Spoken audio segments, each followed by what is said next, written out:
ब्रजभूमि की पावन धूल में जब भी कोई राधे राधे पुकारता है तो ऐसा लगता है मानो स्वयं प्रेम की देवी उत्तर दे रही हों।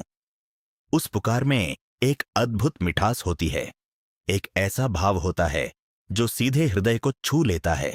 ब्रज की गलियों में, मंदिरों की घंटियों में, यमुना के बहते जल में और भक्तों के हर श्वास में एक ही नाम गूंजता है, राधा।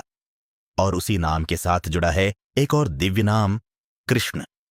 कहा जाता है कि संसार में कई दिव्य कथाएं हैं, कई अवतार हैं, कई लीलाएं हैं, पर प्रेम की सबसे पवित्र कथा अगर कहीं है तो वह राधा और कृष्ण की है। यह केवल एक प्रेम कहानी नहीं है, यह आत्मा और परमात्मा के मिलन की कथा है। कृष्ण भगवान हैं, योगेश्वर हैं, गीता के उपदेशक हैं, द्वारका के राजा हैं। उन्होंने अधर्म का नाश किया, धर्म की स्थापना की और संसार को कर्मयोग का मार्ग दिखाया। लेकिन जब प्रेम की बात आती है तो वहां एक ही नाम लिया जाता है, राधा। क्योंकि राधा केवल एक गोपी नहीं थी, राधा कृष्ण के प्रेम का स्वरूप थी। राधा कृष्ण के हृदय की धड़कन थी। वृंदावन की कल्पना कीजिए, यमुना का शांत किनारा, कदम्ब के घने वृक्ष, हवा में बिखरी माखन और मिट्टी की सुगंध, और उसी वातावरण में गूंजती एक मधुर धुन, कृष्ण की बांसुरी। जब भी कृष्ण बांसुरी बजाते तो उस धुन में एक पुकार होती थी। वह पुकार किसी और के लिए नहीं, केवल राधा के लिए होती थी।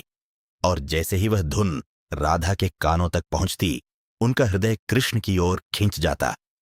यह कोई साधारण आकर्षण नहीं था, यह आत्माओं का मिलन था। कहते हैं कि जब वृंदावन में रासलीला होती थी तब हजारों गोपियां कृष्ण के साथ नृत्य करती थीं।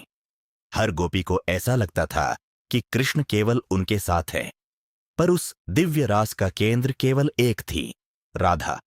क्योंकि राधा केवल कृष्ण की प्रिय नहीं थी, वे कृष्ण की शक्ति थी।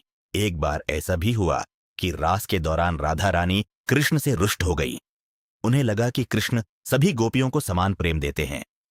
राधा का यह मान प्रेम की परीक्षा था। राधा रास छोड़कर चली गई, और जैसे ही राधा गई सब कुछ बदल गया। कृष्ण की बांसुरी मौन हो गई, वृंदावन की रौनक जैसे अचानक खो गई। गोपियां भी समझ गईं कि राधा के बिना रास अधूरा है और कृष्ण का आनंद भी अधूरा है। तब कृष्ण स्वयं राधा को मनाने गए। यह वही क्षण था जब भगवान भी प्रेम के आगे झुक गए। संतों ने इसलिए कहा है, राधा नाम है और कृष्ण उसका अर्थ है।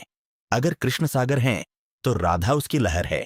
अगर कृष्ण बांसुरी हैं तो राधा उसकी धुन है। अगर कृष्ण भगवान हैं तो राधा उनका प्रेम है। इसीलिए ब्रज में एक परंपरा है, वहां पहले राधे राधे बोला जाता है, उसके बाद कृष्ण। क्योंकि राधा के बिना कृष्ण की पहचान अधूरी है। कहा जाता है कि जब कृष्ण वृंदावन छोड़कर मथुरा गए तब राधा उनसे कभी नहीं मिली।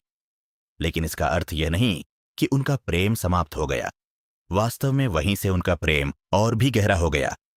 कृष्ण भले ही मथुरा और द्वारका के राजा बन गए, पर उनका हृदय हमेशा वृंदावन में ही रहा। और उस हृदय में केवल एक ही नाम था, राधा। राधा ने कभी कृष्ण से कुछ मांगा नहीं। उन्होंने कभी यह नहीं कहा कि कृष्ण केवल उनके ही रहें। उन्होंने केवल इतना किया कि अपने हृदय को पूरी तरह कृष्ण को समर्पित कर दिया। और यही प्रेम की सबसे बड़ी परिभाषा है, जहां पाने की इच्छा नहीं होती, केवल समर्पण होता है। संतों ने कहा है कि राधा और कृष्ण दो नहीं हैं, वे एक ही दिव्य शक्ति के दो रूप हैं। राधा प्रेम है और कृष्ण उस प्रेम का अनुभव। इसीलिए जब कोई भक्त सच्चे मन से राधे राधे कहता है तो कहा जाता है कि वह सीधे कृष्ण के हृदय तक पहुंच जाता है। ब्रज में एक सुंदर बात कही जाती है, कृष्ण को पाना है तो पहले राधा को अपनाना होगा। क्योंकि राधा भक्ति का मार्ग है। कृष्ण भगवान हो सकते हैं, पर राधा उन्हें प्रेममय बनाती है। और इसलिए संतों ने एक वाक्य कहा है जो सदियों से भक्तों के हृदय में बस गया है, कृष्ण बिना राधा के अधूरे हैं और राधा बिना कृष्ण के। यह प्रेम संसार का नहीं है, यह प्रेम आत्मा और परमात्मा का है। जब तक भक्त के हृदय में राधा जैसा प्रेम नहीं होगा, तब तक वह कृष्ण को पूरी तरह नहीं पा सकता। इसलिए जब भी ब्रज की गलियों में कोई राधे राधे पुकारता है तो वह केवल एक नाम नहीं ले रहा होता, वह उस प्रेम को पुकार रहा होता है जिसने भगवान को भी अपना बना लिया। और यही कारण है कि आज भी संसार कहता है कृष्ण भगवान हैं, लेकिन राधा उनके हृदय की धड़कन है।